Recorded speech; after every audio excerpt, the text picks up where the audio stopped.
So my mum fostered from when I was 2 up until 40, about 40 different babies up until she stopped when I was about 20. And I loved having just people in the house all the time, and I loved helping mum look after the babies. So yeah, that was me as a kid. Wow, that's incredible. And your family, there's lots of writers in your family. So the relationship to reading in the household growing up, was everybody really into books? Did you all have similar interests in books? Did you do shared reading experiences? Or?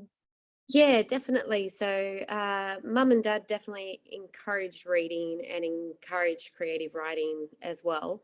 And then I was quite lucky being the youngest, because it meant I had elder sisters to read to me, to teach me to read, to tell me stories. So one of my sisters, Katie, when I was first learning to read, I remember that she used to read Enid Blyton books to me, like The Faraway Tree. And she would get me to read the first page aloud, and then for each chapter, and then my reward was her reading the rest of the chapter to me. And whereas Leanne would, sometimes tell me a bedtime story that would be just a completely made up story, and usually had me as the star of the story. So That's excellent. yeah, I loved that. So yeah, it was definitely something that was passed down through the family. So how old were you when you started writing stories of your own? Oh, definitely very young, because I know I have a vivid memory in year 5 at primary school of writing a story and the teacher reading it out to the class, and I remember that being as a real moment of pride and excitement that this story was good enough for the teacher to read to the class. And I remember that being a bit of a, oh, this is what I want to do, this is what I love. And then yeah, throughout high school as well, English was always my favorite subject, and my favorite part of that was the creative writing. But I guess as I grew up, I started thinking that the idea of being a writer would be, it just kind of seemed like an impossible career. I didn't really know how you'd go about it, how you'd start it. So when I left school, I put that aside to do other things, because, it seemed like a made up job. Until obviously 2 of my sisters became writers, and all of a sudden I went, oh, real people can do it. So it suddenly seemed so much more possible. Yeah. How did it feel? So your first novel came out in 2012, Free Falling. What did that feel like when you learned that you were going to be published? Amazing.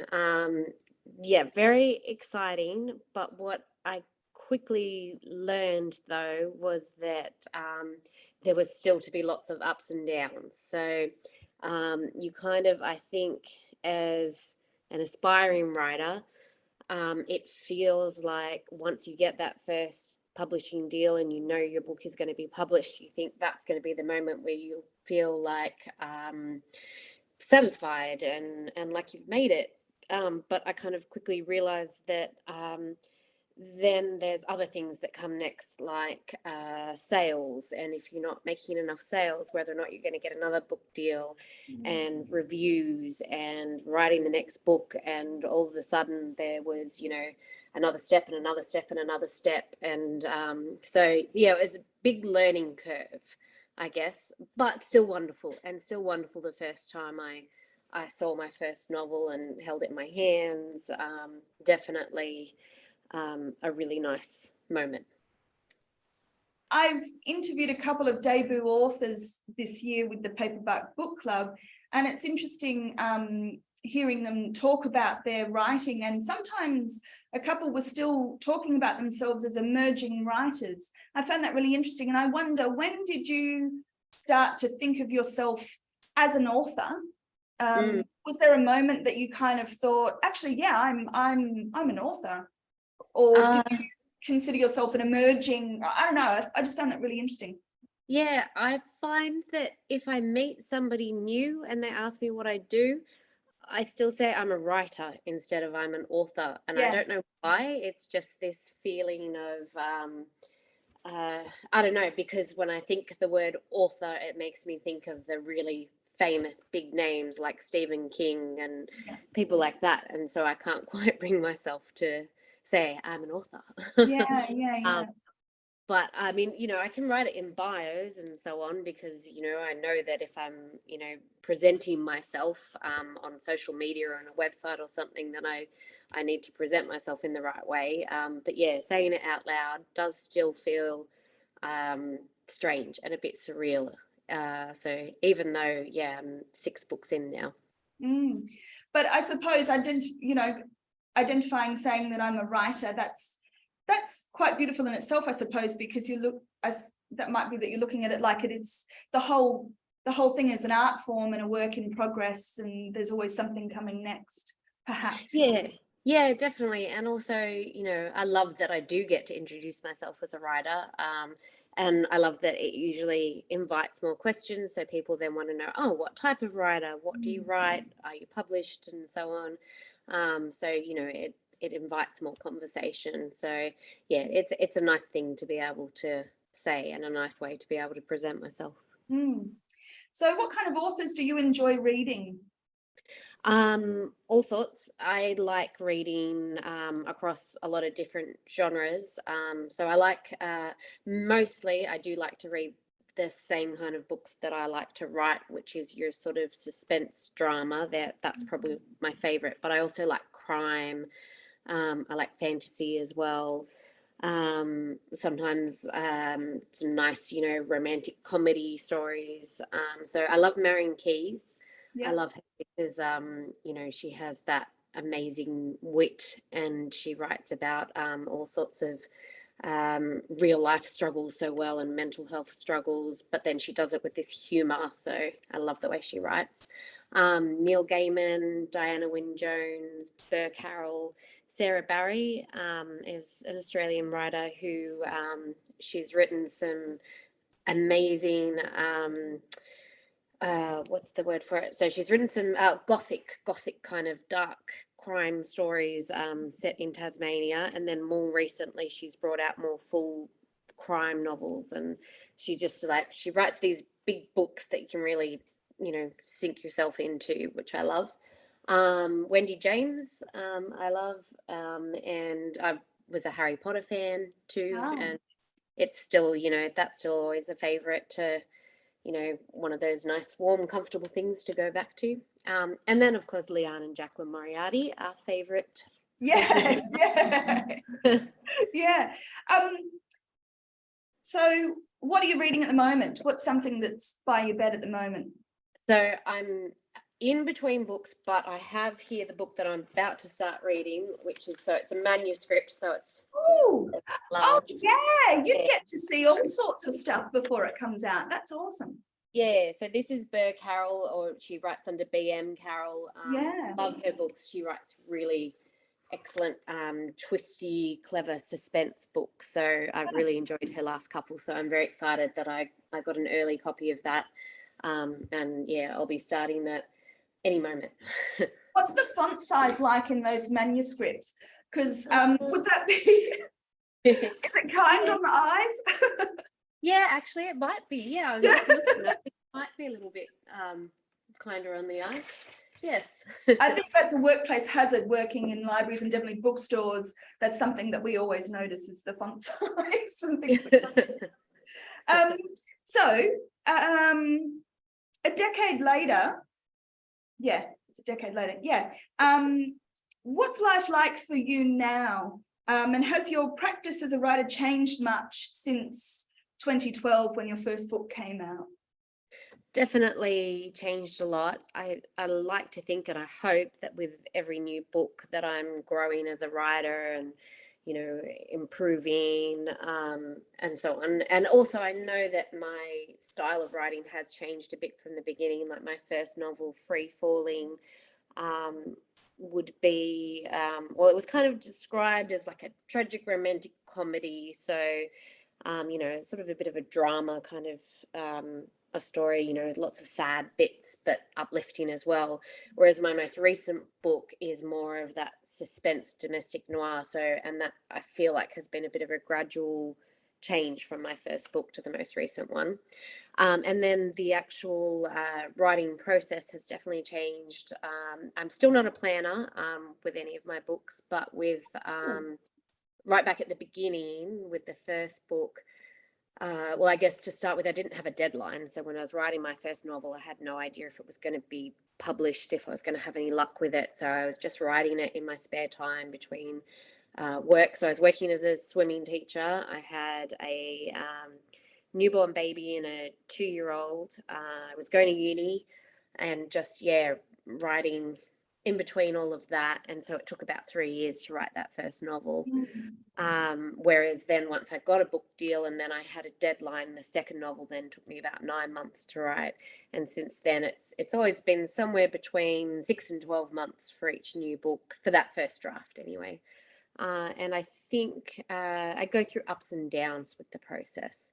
So there are times where it feels like, oh yeah, I know how to do this now, and I can just sit down and I can write and the words flow and it feels great. But there are still times as well where I go, even though I've done it 6 times now, I still have moments of I can't do this again, because when you get stuck, it feels like the most impossible job in the world. And there are terrifying days of staring at a blank document for days and days on end, thinking, you know, not knowing if the inspiration will ever come. And yeah, it's so, yeah, still ups and downs. But I think overall, like I said, my main aim is to improve and grow with each new book. Yeah. So, your second novel, Paper Chains, that came out in 2013, and as you mentioned, that took about 9 months for that zero draft. Is that? Yep. Yeah, correct. That? I tried to find online who coined that term of the zero draft, but loads of people use it and no one really says who coined it. But so that's kind of the draft where you just get it all out. Is that right? Yeah, I agree, definitely. Yeah, no, that's a good question, who came up with that. But yeah, that's definitely that first draft, is just kind of get that main story down and have so that you've got something to work with. Yeah, okay. And how are you gentle on yourself with that zero draft then? Because I know that I just constantly edit out of everything I do. So how, do you just was that a skill that you had to develop, to just let it come out and not try and correct yourself as it's coming off onto the page? Definitely. So, and I think maybe even with my most recent book, even the most recent one is in the one that I'm currently editing. I feel, but yeah, I know you're coming to that, so I won't go into too much detail of that. But I do feel like with that one, I did start to suddenly get the hang, especially because I was getting stuck a lot. And I realized that I had to go easier on myself and just get the words down. And there was lots of like placeholders, you know, where I was, instead of perfecting a sentence, if I knew that's not the word I want, or that's not right, or it doesn't sound right, lots of just, you know, put 3 little X's and keep going, because I realized that if I didn't do that, then I was never going to get the story down. So, but yeah, I think that has taken me quite a long time to learn, because at the beginning I would be more, like you said, constantly self-editing. And it's not necessarily a bad thing, because it can mean that your first draft ends up being quite a nice clean draft, but it can also mean that well, if you know you're going to have a big structural edit anyway, you're going to lose a lot of that beautifully honed writing. So you know, it makes more sense to like you said, just get that story on the page. Was well, actually, it's interesting because in the book, and I don't know if everyone who's tuning in has read this book, but this book came out in 2021, so this is your most recent novel, You Need to Know. And the 3 brothers in this book are all published authors, which is very interesting. And the brother Darren, he is kind of, we see that he's really wrestling with writing his second novel. He kind of wrote his first, that felt fairly effortless, and he just was able to do it. And then now he was having massive anxieties with all the anticipation and expectation of the second novel. I thought, isn't that interesting? And I wanted to ask you, like, what was your experience like then, from going from the highs of getting Free Falling out? Was it easy to write the second novel, or what was it like? Definitely difficult, probably not to the same level as I sort of described Darren as going through having more of that full-on writer's block. I've definitely experienced that, what Darren had in the book. With later books, I've experienced times where I've felt really stuck and felt that weight of expectation. Maybe actually in particular after my third book, that was the first one that was at least finally successful. My first two books, I was very proud of them, but they didn't sell very well. The third book was the first one that made onto the top 10 bestseller list, which is a wonderful moment. But yeah, then comes with, okay, I need to do this again. I need to live up to that expectation. So probably the next book after that was where I struggled a lot. But I do know that a lot of writers struggle with that second book, and that's why it kind of made sense for me to put it in for Darren to be going through that, because it can suddenly, writing your first novel can feel like this, huge insurmountable thing, and then you finally get it done, and then to think, now I've got to go back and start all over again.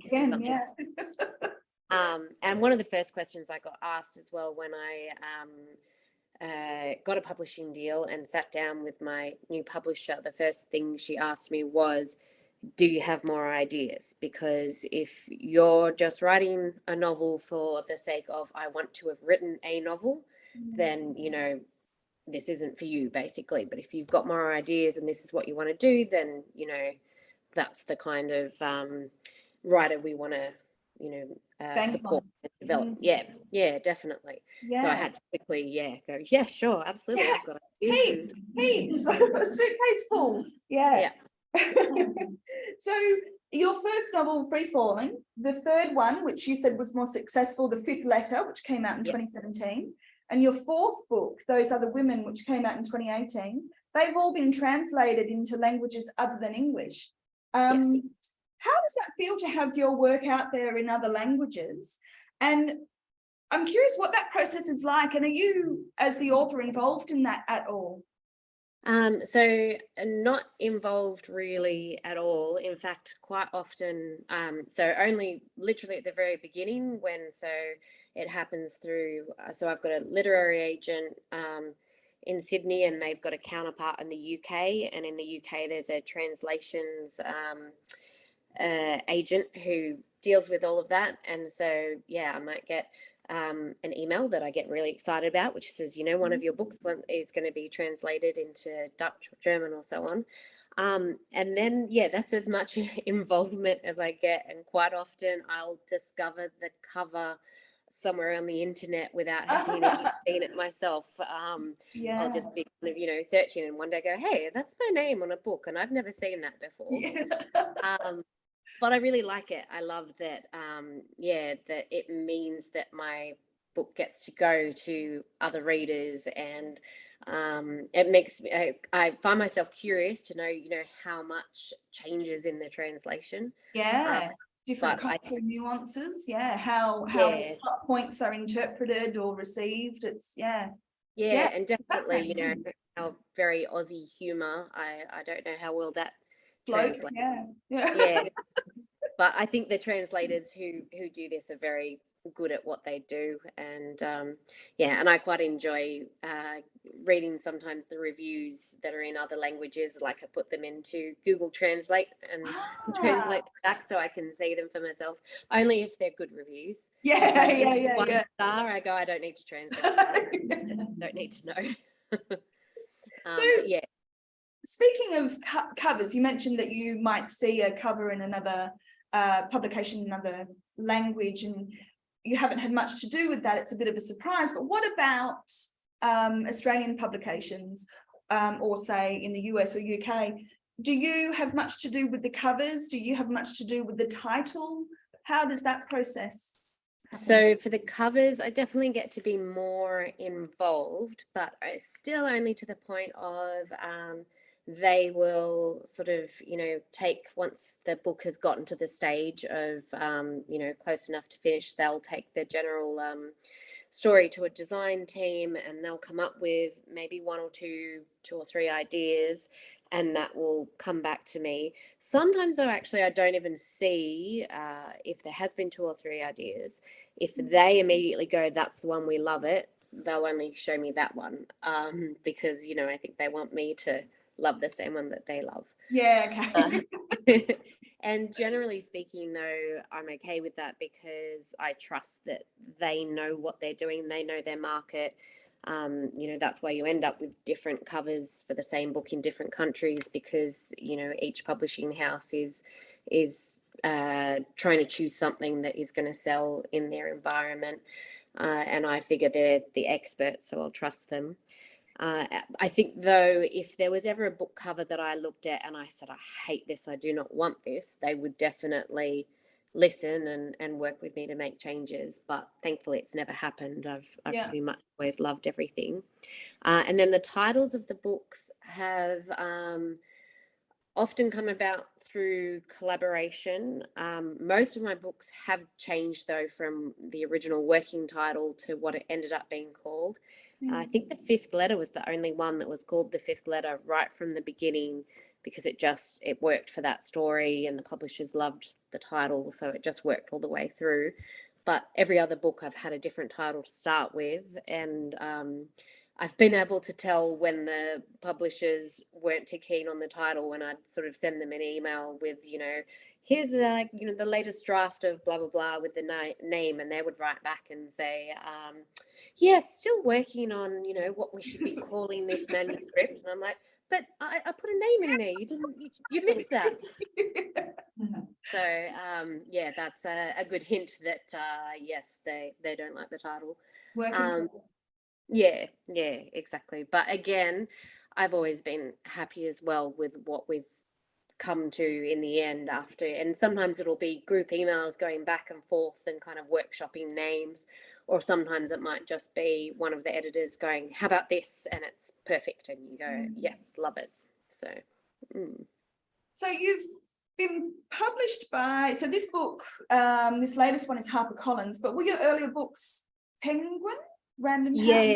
Yeah. The first two were Yeah. Penguin. As I said, unfortunately, sometimes it's just things like timing or something just can go wrong. So with my first novel, Big W didn't pick it up to stock it. And that means suddenly you're not getting these bulk sales going through.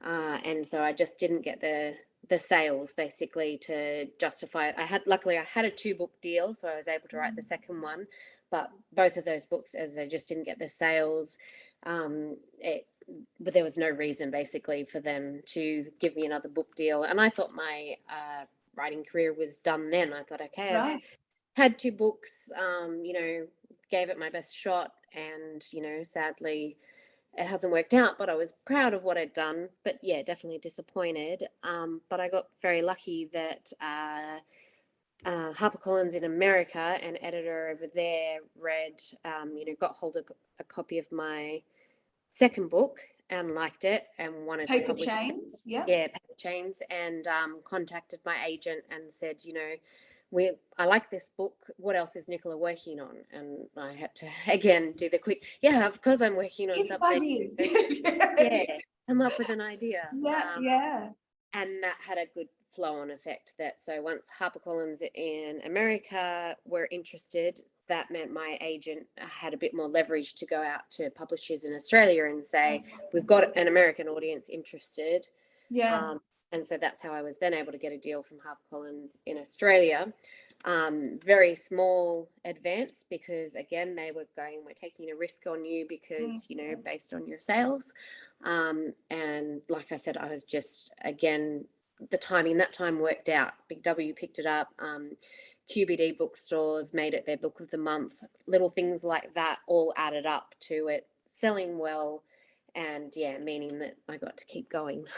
thankfully. And so I'm very grateful for that second chance. Yeah, exactly. That's wonderful timing, and yeah, Mm. it's excellent. And then at the same time, so then that third book, once I'd written it, my agent then took it to the UK as well, and then it ended up being Michael Joseph, which is part of Penguin in the UK, that also picked it up for UK publication. So, Yeah, so I've stayed on with them for the next few books as yeah. well.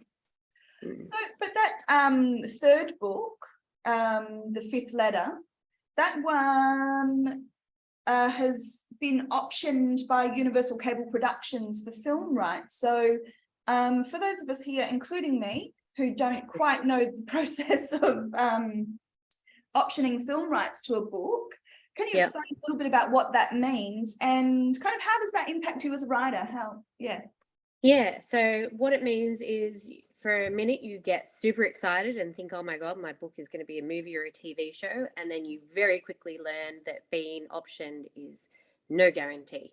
So it basically just means that, a studio has bought the rights to make it into something, and they have that usually for 12 months. And so for that 12 months, they will, either maybe try and get a script writer on board, or a director or an actor, or all of the above, or so when Universal Cable Productions had it, they went to NBC. So they got themselves a script writer, went to NBC, pitched their idea. NBC said, "Great, we love it. Bring us write the first episode." They did that, and then it didn't make any further, sadly. But it then did get re-optioned by an Australian film company. So they're currently at the stage of seeing if they can make it happen. But I've since learned that from that first time of thinking, oh my goodness, it's the most exciting thing in the world, that it takes so many things have to fall into place for it to actually work out. So I've had a couple of other books, either the X was optioned for 6 months, but nothing happened. They couldn't kind of get it off the ground in that time. Those Other Women wasn't optioned, but I had an American film company interested in that one as well. What they did was they just kind of said, oh, we're interested, kind of wrote up a bit of a few ideas for what they would do with it, presented it to some studios without having bought the option, couldn't get any interest, so didn't end up optioning it.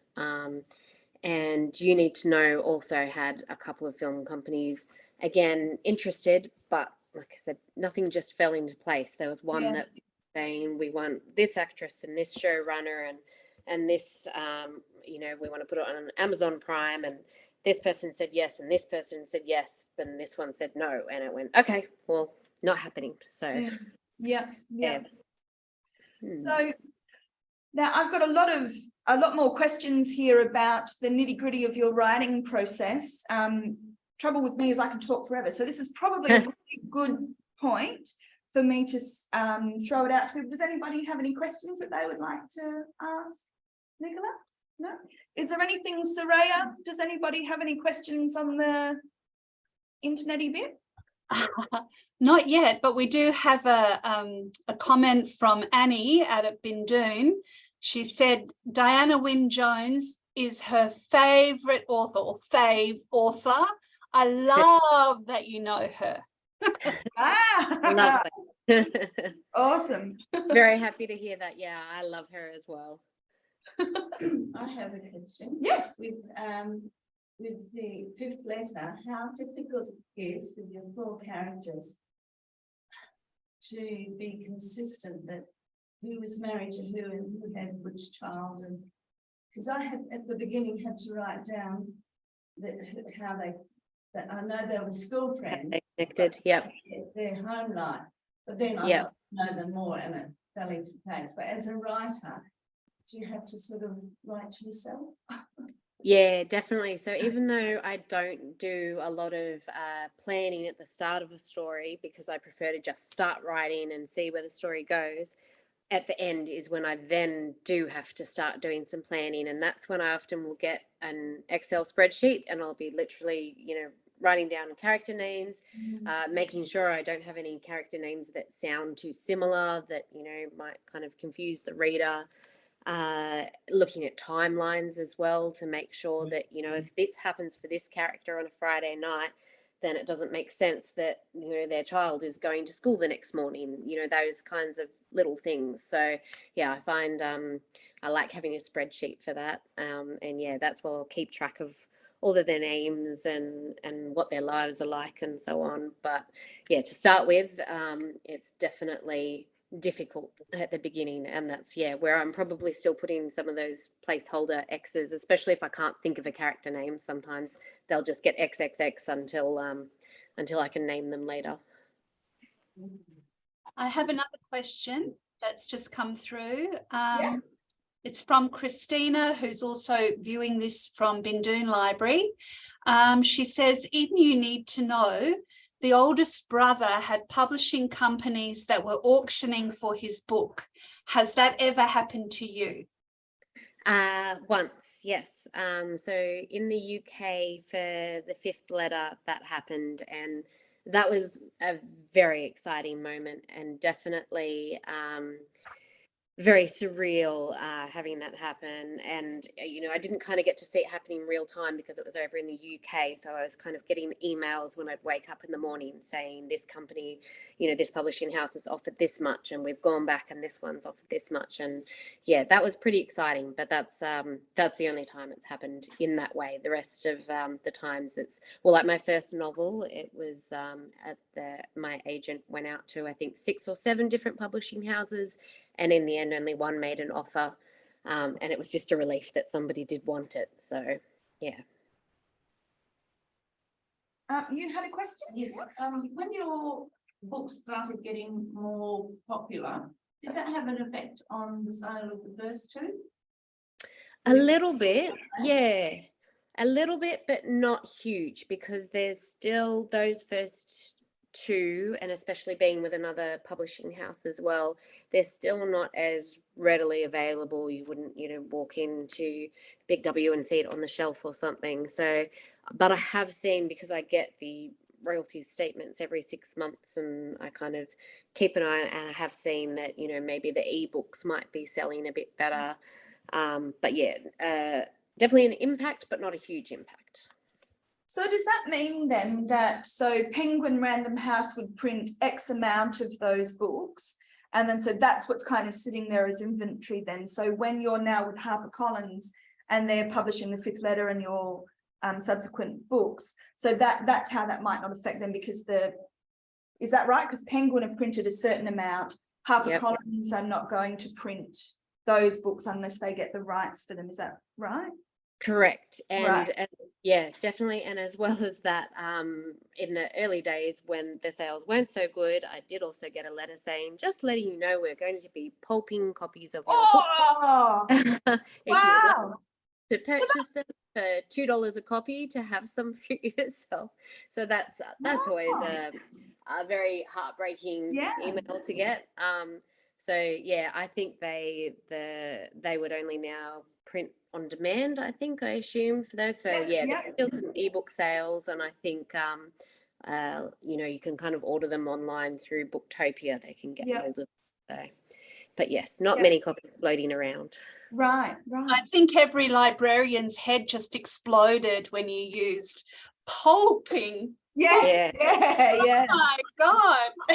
No way. Yeah, heartbreaking. Yeah. So Elizabeth Gilbert, the author of Eat, Pray, Love, wrote in her 2016 book, Big Magic, Creative Living Beyond Fear, which is a fabulous book if anyone gets the opportunity to read it. So she writes that story ideas are everywhere. They are out there waiting for you to hear them. What do you think of that kind of thing?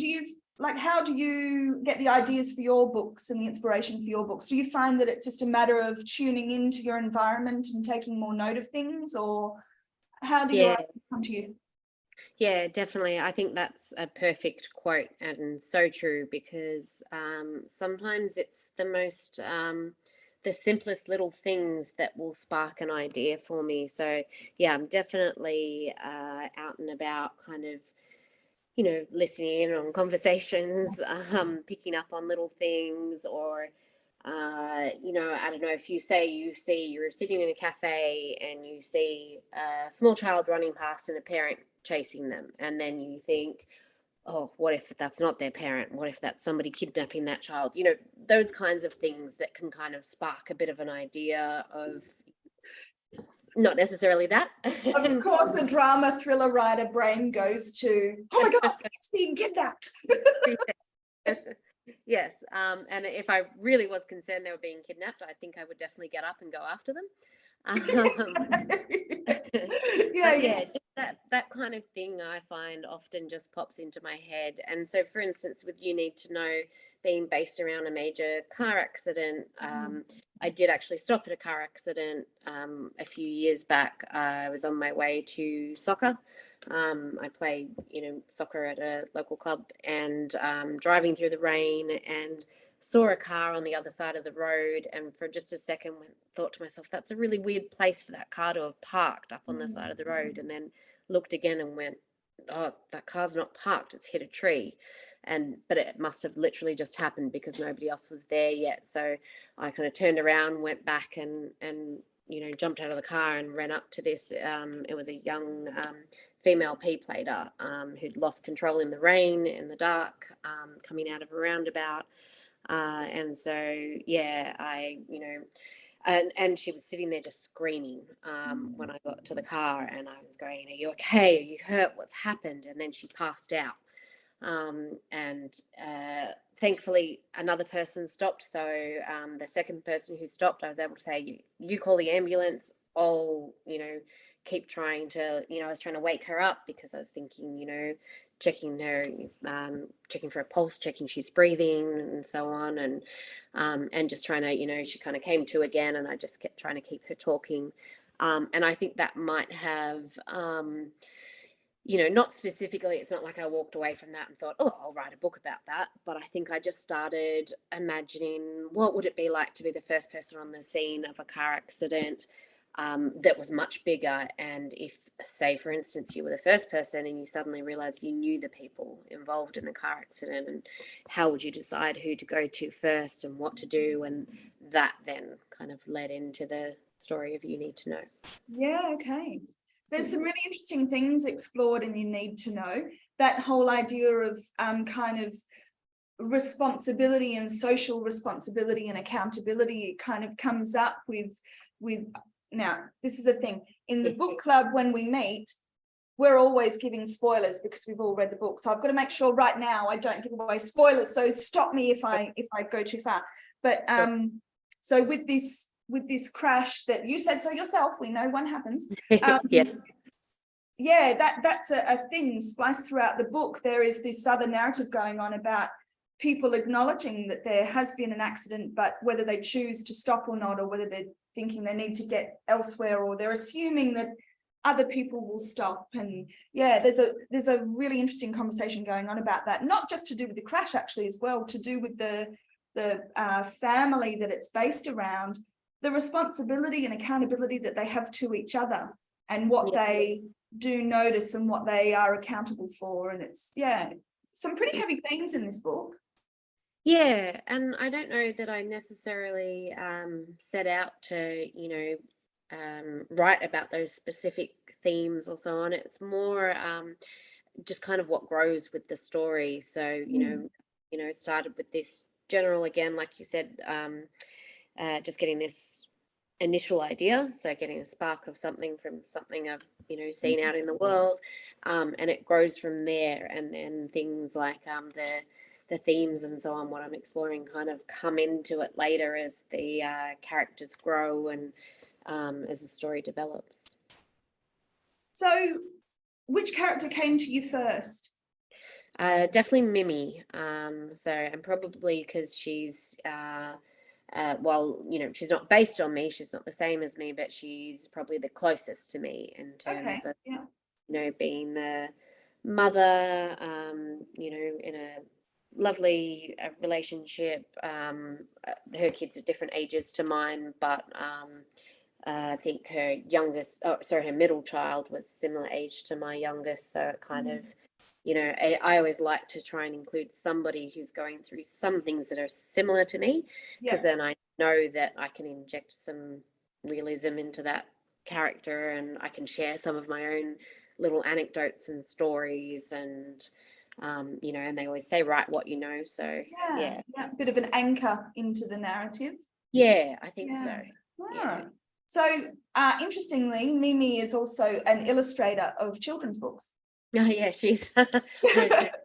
Yeah, she did what I wanted to do. Yeah. Yes. I read a gorgeous little article on the Australian Writers Centre website. 13 Aussie authors shared their creative rituals. Just a couple of examples here. Melissa Lukashenko, who wrote Too Much Lit, she plays a lot of online Scrabble as a warm-up before writing. The Aussie poet Alison Whittaker, who wrote Black Work, she has to have a cup of peppermint tea and a banana, or else she can't start writing. Do you have any writing rituals or techniques to help you get into the zone? I do, but not in the same way where it's one specific thing. More, it's there's been things that have changed over the space of the last 10 years. So for a while, there was one specific cafe that I like to go at and sit and write. And once I got there, I'd feel like, yes, I'm in the right zone. And for a while, it was also had to be cappuccino and a macaron, you know, preferably salted caramel macaron. But then, you know, I find that it changes, and I don't know if it's not necessarily with each book, but maybe just with me. And so I've gone to different cafes, and I've sort of changed the things that I do, eat or drink or so on. And sometimes I'll listen to music, and sometimes that's really important. And I need a very specific playlist to certain music that makes me feel inspired and in the right frame of mind for writing. Other times I don't need that. But generally speaking, yeah, I do like to leave the house. I suppose that's the main thing that is a continuous thing. I want to leave the house, because at home I'm more likely to come up with excuses not to write. But if I take my computer and go somewhere, then it's okay, I've now come out to write. So that's what I'm going to do. So, and I'm lucky that I've got a cafe that I go to at the moment where they don't mind me taking up a table half the day. All day long. So that's a really good point, though, to remove yourself from the home environment, to create that distinction, you know, so you put on the writer hat when you go, because I mean, you're really busy. You're a mum. For a lot of these books you were studying as well, was that right? You've been studying at the same time, and definitely. And at home there are things like housework where you just think, oh well, I'll just put on that load of washing, or I'll just clean the kitchen, or and there's also, you know, internet as well. I'll just check, you know, 100 social media sites before, you know, I'll just scroll through this, and you can scroll forever. Whereas, you know, out at a cafe, even though internet's still readily available anywhere, it's that little extra step of, I've got to connect myself to a hotspot or something. So I'm more at a cafe to open the computer, open the Word document, and just write. And also it makes me feel more part of the world, because writing can be very lonely. And so sometimes I miss having that kind of job where I go to an office and I have co-workers and so on. So I kind of feel like when I go to this cafe where I know lots of the customers who are regulars and I know the staff, then I'm kind of feel like I'm with my co-workers. In the book, page 69, we see Darren. He's sitting there in front of the computer. He's willing himself to focus and get, you know, he's got a writer's block, a blank, you know, page screen flashing at him. And he's kind of saying to himself, don't get up, don't walk away, don't give up. And then he ultimately gets distracted by Google and emails and all sorts of different things. But then conversely, we see on page 80, his older brother, Tony, who is a published author, he utilizes a whiteboard, and he's got like this methodical accountability for a certain amount of words per day and sticky notes everywhere, and it's very, very, very organized and an orchestrated thing. Where do you fall in between these two extremes with your approach? So definitely more towards Darren, where I'm more easily distracted and more likely to scroll through social media and to not have any of that planning. But what I did do with the last couple of books, I decided to give myself a sticker chart as a little kind of reward thing when I was struggling to get some words down. And I made it very small, achievable goals. So to get, I'm going to see if I have it around. I had it on my desk before, but no, I don't know what I've done with it. It's very pretty and colourful because I got like all my kids' old stickers that they weren't using anymore.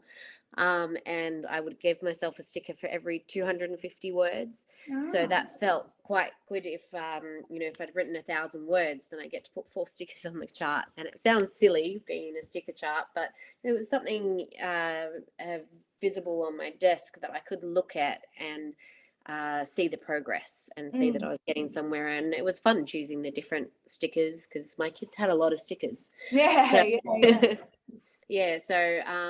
in that sense, there was a bit of the planning as far as word counts, and that did then get me to a stage, especially as I get closer to a deadline, that's when I will be a bit more rigid around needing to meet certain word counts because having the sticker chart meant I could go, okay, I need to be at the end of this row by this date in order to meet my deadline. So have you ever gone past a deadline? Yes. Is that quite a common thing for I think authors? it is. I think it's quite a I think I'd it be is rubbish. I'd be so rubbish. I think in the beginning I was more likely to be on time because I was new to it and I didn't want to let anybody down and so on. But as I've gone along and kind of got to know my publishers, I think I kind of know where I can push the boundaries a little bit. And I think they know me well enough as well that they probably give me a date where they've got a different date in mind, knowing that I'll get there and go, can I just have 2 more weeks or something like that? Oh, bless, that's awesome. That's great. I wanted to talk a bit about characters because in this book in particular, you need to know, which I think this is a common Nicola Moriarty trait, that you've got a whole host of characters and lots of complex story arcs going on. In her 1994 book, Bird by Bird, Instructions on Writing and Life, Anne Lamott describes character development really beautifully. She says it's like watching a Polaroid develop, that the character takes time to take shape and reveal itself. What are some of your processes for character development? Yeah, I love that. I totally agree as well, because it's definitely like that. Because when I get started, like I said, I've got this main idea of, I don't really know exactly what's going to happen. I don't know how it's all going to work out. And I don't know the people yet, but I know I need people to make it happen. So I just have to start writing. And then, as the story comes along, the characters might start doing or saying something that I suddenly go, oh, okay, that's the type of person you are. And then it'll mean, on a second draft, going back and, right back at the beginning of the story, I would then look at it and go, okay, Mimi would never actually say that. Now that I know who she is, that doesn't suit her. And I will slowly start to get that picture in my head of who they are and what they're like and what they sound like. And it's an enjoyable process because it is this nice thing of them coming to life for you. So I do love that side of it. Do they talk to you? I think sort of, or more, sometimes they kind of, I don't know if they specifically talk to me, but sometimes while I'm writing, they seem to suddenly do or say something that I wasn't expecting. So it'll just kind of flow on from what I'm writing and I'll go, oh, okay, that's a good idea. Or that's a terrible idea. But I think sometimes they do take on a life of their own in a way. Yeah, Hilda Hinton, when we spoke with her earlier this year in August with the Paperback Book Club, she referred to her characters moving into her head, actually kind of setting up house in her head. And she had, while she's writing that specific book, she's got a very intimate relationship with them, being very much in her life. And then when the book's done, they move out and the space is vacant for new characters to come in. I thought that was a really beautiful little depiction. Some other authors have said that they will be doing things and they actually hear a narrated voice almost say, I wouldn't do that. I wouldn't say that. They're like, oh, well, all right, you know, we'll investigate that. But yeah, it must be a really interesting and intimate process to be developing a character, and especially if they're rounded characters as well. You know, not necessarily just flood auxiliary characters, but if they're really well-rounded characters, that we get a whole shape of their humanity. Are there any characters that you are your particular favorites across any of your books? Oh yeah, I think so.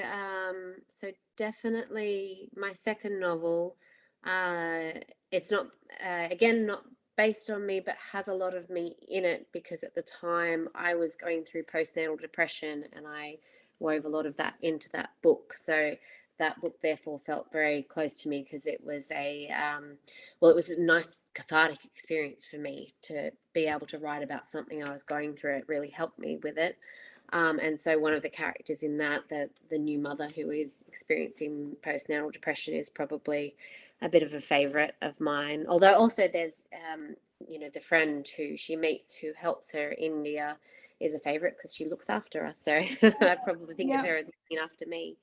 And You Need to Know, maybe again, because Mimi was the one I started with, she might be a bit of a favorite. And Fifth Letter would be Joni. So it's yeah, I think it does often end up being the one that I start with, that I first think of. And Joni, even in Fifth Letter, is at times a bit irritating and you know, too pushy with her friends. But I kind of, you know, still feel for her because I know why she's doing that and so on. Yeah, that kind of thing. So I do feel, like sometimes I get quite close to the characters and miss them a little bit, but also when I'm finished a book, because of all the editing process and the rewrites and you reread and so on, I'm also often ready to let them go, because I'm like, I cannot read you again. You need boundaries with your characters. Yes, need a break. Now, what was I just thinking? Oh yeah, in this book in particular, there's lots of when we mentioned that there were some heavy themes or just really interesting things discussed. It's looking at motherhood, it's looking at sexuality, there's looking at loneliness, there's looking at a whole host of things. When you were, and from male and female perspectives as well, because you do write from a male perspective through Darren. So when you were researching for these characters, were there any interesting points of research that you had to do? Yes, some that unfortunately I can't say because it would be spoilers for the book. But there was there was some research that was quite difficult and uncomfortable to do. But yeah, that's as much as I can say on that.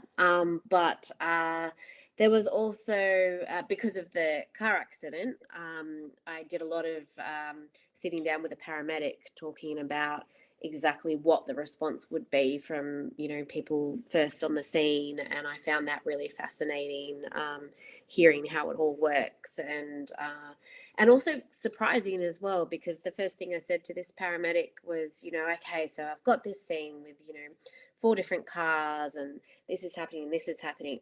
And let's say that, you know, the first ambulance arrives, you know, it's just, you know, you haven't got like a whole heap of them there yet. So obviously you'd go to the person, you know, you see somebody trying to do CPR, that's where you go first, that person who needs the most help. And she went, no. She said, because that person might not make it, and I could be saving somebody over here who does have a chance, basically. So she said, I can't go rushing off to save that person just because it looks like they're in the worst state, because, yeah, somebody else might suffer because of it. And also I need to assess the whole situation so that when more ambulances arrive, I can then say to them, okay, you know, you need to go to this person, you need to go to this person, and so on. So it was a real kind of shock to hear how it works, and Yeah. hear how confronting that must be for them. Yeah, exactly. We To have- making those choices. Yeah, to make a choice like that, and to probably have family members screaming at you, come and do this, do that, and to have to say, no, I need to, you know, and they're so, you know, any time that I've had any dealing with paramedics, you know, where I have been, say, for instance, like with that car accident with that P-plater, I just think they're all amazing paramedics. They're always so, have that air of calm and confidence, and yeah, I think what they do is incredible. So yeah, that was probably the most kind of interesting part of the research for that book. Does anybody have any questions? This is on a tangent. Is your brother a writer? No, he's not. So there's 6 of us all together, and half of us are writers. So yeah, so 3 sisters are writers, and then 2 sisters and a brother are not, and do not want to be. So the 3 sisters, so Leanne, Jacqueline and yourself, do you do writing retreats together or anything like that?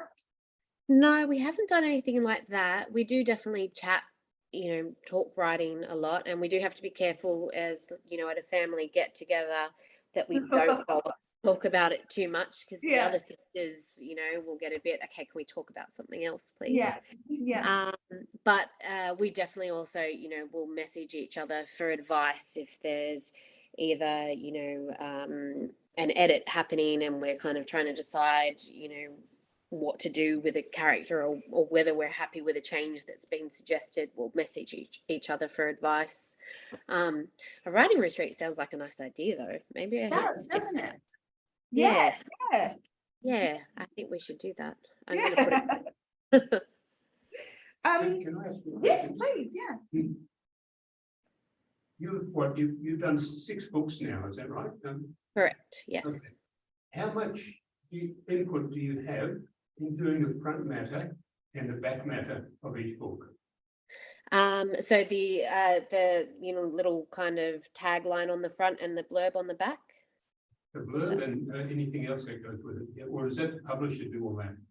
Yeah, no, they do usually get me to put something together for it, because I guess, you know, I'm the one who should know the story best of all. Sometimes I find writing a blurb on the back of the book harder than writing the entire book, because you're trying to, you know, condense this thing down into just, you know, a couple of paragraphs, and you're trying to make it appealing whilst not giving anything away. So it's hard to do, but yeah, usually I write the first draft of that, and then the publisher might help me kind of hone it and work with it. The tagline on the front, I feel like that one often comes from the publishers, because they're good at coming up with that like snappy little one line that, you know, that they hope will grab a reader's attention. So yeah, I find usually they come up with that one, but the back of the book I have to work on. Okay, so one more question. Go for it. Just following on that. When your books go up on the internet, one of the key things is keywords. Yep.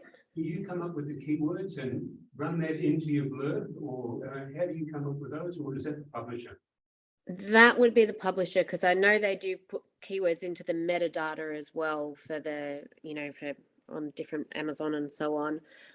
So yeah, I'm pretty sure that's more them, and them sort of knowing what keywords would suit that genre of book and so on. So yeah, and then I suppose, you know, there would be certain keywords included in the blurb, but I think they more come up organically because it suits, you know, that the description of that story. So those keywords that fit in with that genre, you know, things like secrets and lies and so on, you know, often come up in the description anyway. Good question. Mm. So leading on from that, actually, when books are reviewed and spruiked and you get a gorgeous tagline from another author, is that tied into having manuscripts? Like, are you potentially going to be reviewing? Yes. Yeah. Okay. Yeah, definitely. Yeah. So at a certain stage, so usually not after the first draft, but once you've kind of got to the stage of, I'm trying to think now, is it usually after copy editing or, yeah, after the first kind of structural edit and line edit, and around the stage of copy editing is when they will start, the publishers will start sending your book out to other writers and to book bloggers and so on, trying to, yeah, hopefully get some quotes back from people. And it's difficult because you know that every author is being sent lots and lots of books all the time, and you can't expect everybody to quote on everything. I've had to learn over the years how to sometimes say no, which I'm not good at saying no. I'm terrible at saying no. And also, when I was first, started getting sent books to read for that reason, I felt so privileged that and excited that somebody, thought that my opinion meant something. So I wanted to say yes to absolutely everybody and everything, but I've realized over the years that if I'm on my own deadline, that I have to kind of be smart about it and say, I'm sorry, I can't read that book at the moment because, of this, and because they've got their own deadlines for quotes as well. So if you get sent a book, they'll usually say, could you please read and let us know your thoughts by this date and so on. But yeah, it is, it's still a wonderful part of the job because I love reading. So Yeah. Is there an expectation to do a certain amount of reviews of other authors' manuscripts? Because I'm a slow reader, so if I was a writer writing on my own stuff and then I had other people's manuscripts to look at and review, I would get snowed under that because I'm a slow reader. So, okay. Yeah. like, do you have is there an expectation you need to do 2 reviews for peers this year in this contract or something like that? Or No, definitely not. It's more, you always have the choice to say no if you're not up for it. And yeah, there's not usually any kind of expectation. I guess the only time there might be an expectation is if, another writer has been kind enough to read something for you.